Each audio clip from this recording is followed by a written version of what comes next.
आप सब कैसे हो? आशा करती हूँ आप सब अच्छे हो, मस्त हो, लाइफ को अच्छे से एंजॉय कर रहे हो। आज की हमारी स्टोरी है सुपर लेडी अनीका की।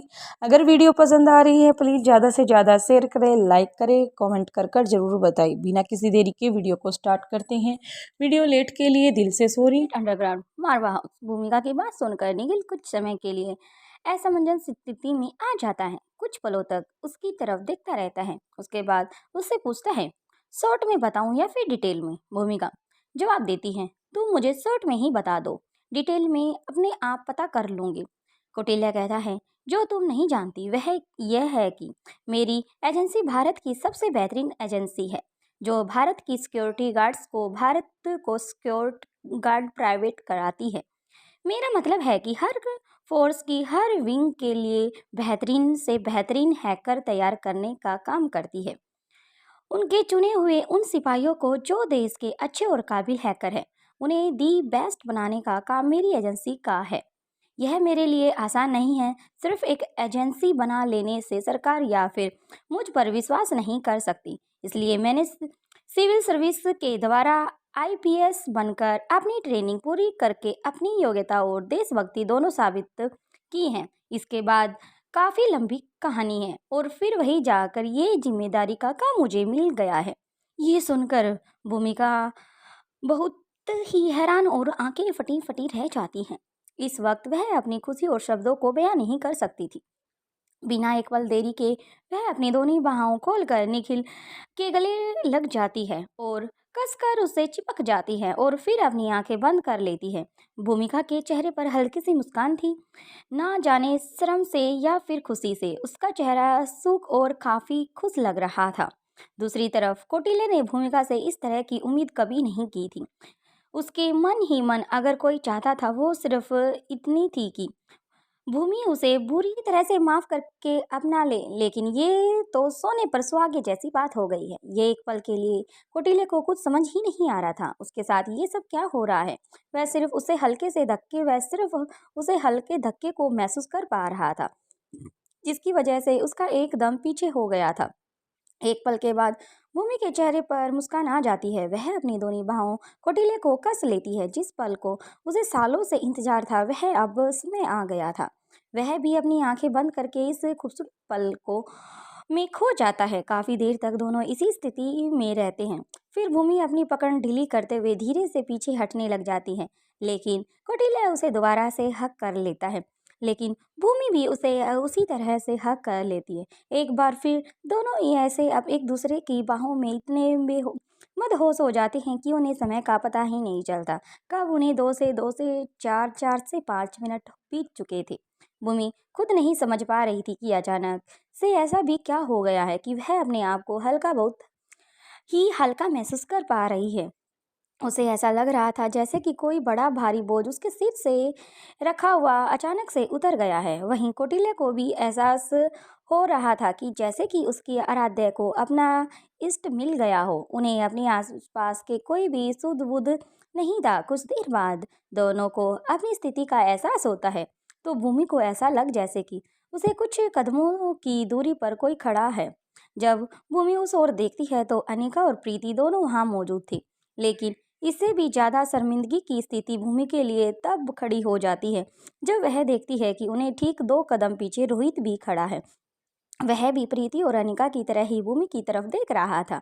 ये सब देखकर कौटिल्य एकदम से सामान्य हो जाता है, लेकिन भूमिका समझ नहीं पाती कि वह अब कैसी प्रतिक्रिया दे, क्या बोले और कैसा रिएक्ट करे जिससे कि ये स्थिति से बाहर आया जा सके।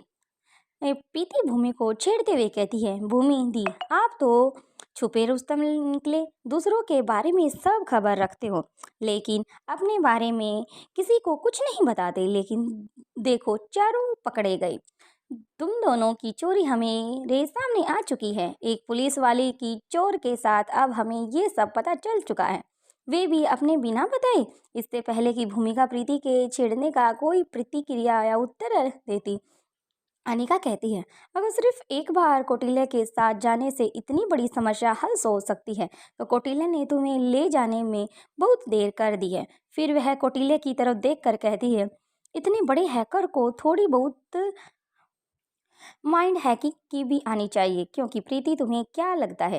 अनिका के सवाल पर प्रीति झट से मुस्कुरा देती है और जवाब देती है, बिल्कुल सही अनिका दी, ये आने की चाहिए। अब अनिका कोटिले की तरफ देखकर आगे कहती है, तुम्हें पता ही नहीं, पहले ही पता होना चाहिए था कि सारी समस्याओं को खत्म करने का यह सबसे आसान तरीका है।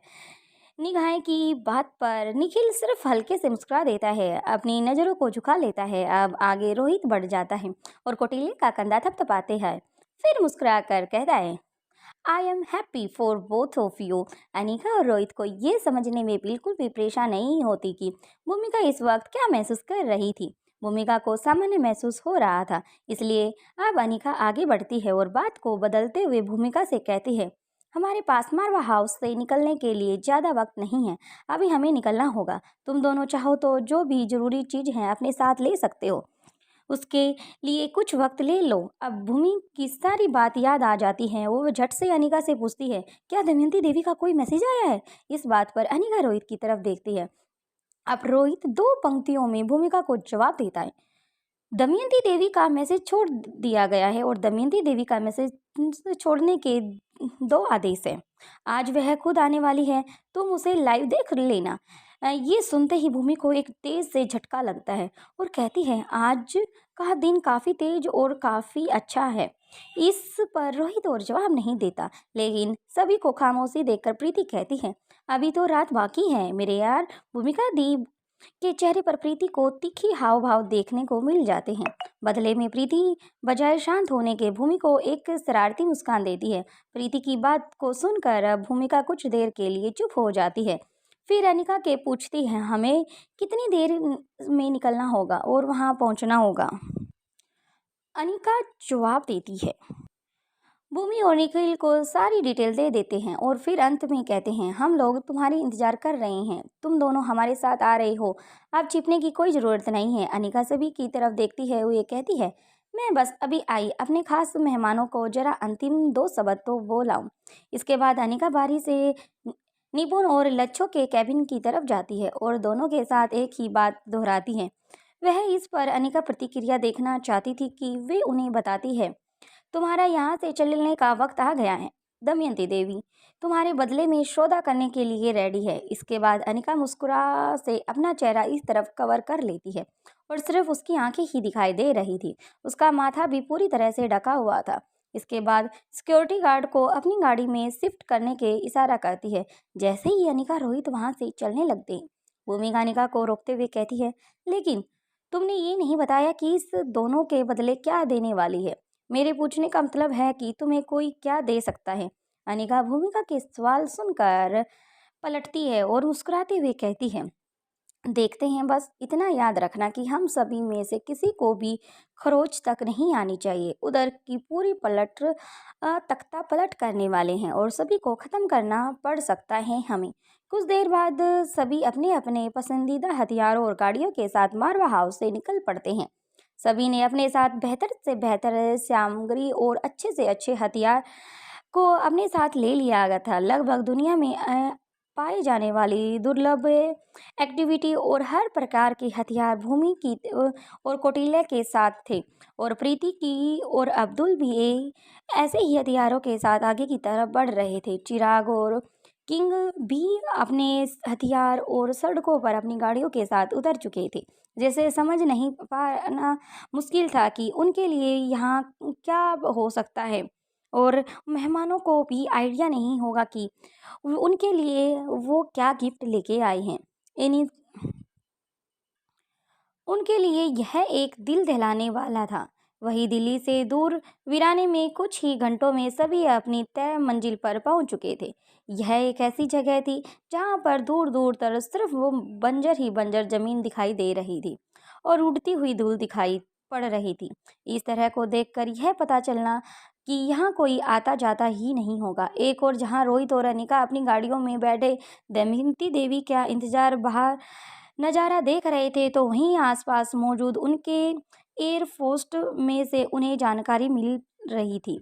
दमयंती देवी भी पूरी तैयारी के साथ वहां पहुंच चुकी थी। कुछ ही पलों में वहां आमने सामने हो गया था। कुछ ही मिनटों के बाद उन्हें दमयंती देवी का काफिला आंखों के सामने दिखाई देता है।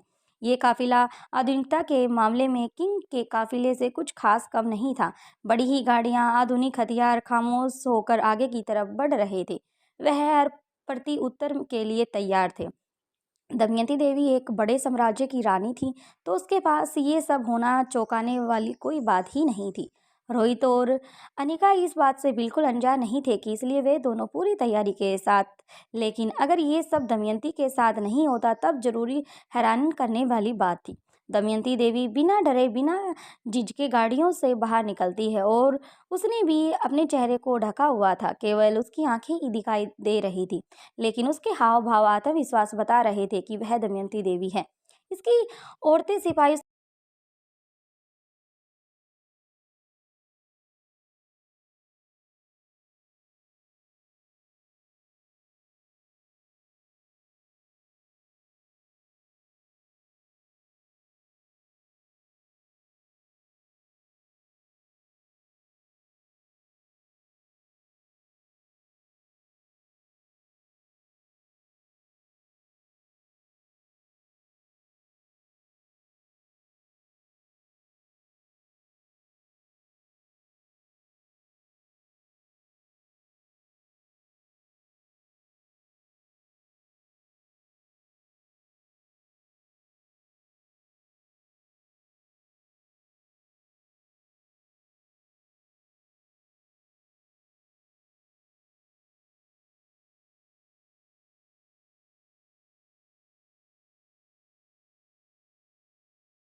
ये देखते हैं दमयंती देवी कौन से लड़के को दिखाती है और क्या उनकी डील फाइनल होती है।